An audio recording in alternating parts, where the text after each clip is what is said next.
नमस्कार, आपण पाहता दक्ष टाइम्स 24 लाईव्ह। आजच्या विशेष बातमीपत्रामध्ये आपण पाहणार आहोत स्ट्रीट लाईट तात्काळ बसवावेत, प्रशांत ओगले यांची मागणी।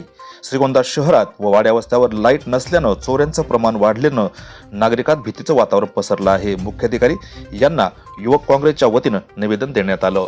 श्रीगोंदा शहरातील तसेच वाड्या वस्त्यावरील अनेक स्ट्रीट लाईट नादुरुस्त असल्यानं बंद आहेत।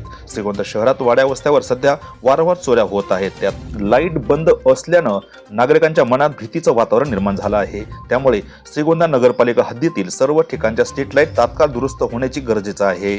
श्रीगोंदा बस स्टँड, मेन चौक मधील मध्य भागातील मुख्य स्ट्रीट लाईट अनेक दिवसापासून बंद आहेत। सदर स्ट्रीट लाईट तात्काळ दुरुस्त व्हावी यासाठी आज नगरपालिकेच्या मुख्याधिकारी पुष्पगंधा भगत यांना महाराष्ट्र प्रदेश युवक काँग्रेसचे उपाध्यक्ष प्रशांत ओगले, श्रीगोंदा शहर काँग्रेस कमिटीचे अध्यक्ष ॲडव्होकेट समित बुर्डे, सचिन गायकवाड, अहिल्यानगर जिल्हा युवक काँग्रेस उपाध्यक्ष प्रशांत सिदनकर, शहर युवक काँग्रेस अध्यक्ष मुजफ्फर माल जप्ते, सोहेल शेख, संदीप धातोंडे, सूरज शेख, योगेश शेळके, जितेंद्र पाटोळे, भाऊ गावडे, विक्रम मरगज यांच्या वतीनं निवेदन देण्यात आलं आहे। यावर नगरपालिका काय भूमिका घेते याकडे मात्र सर्व नागरिकांचे लक्ष लागून राहिले आहे।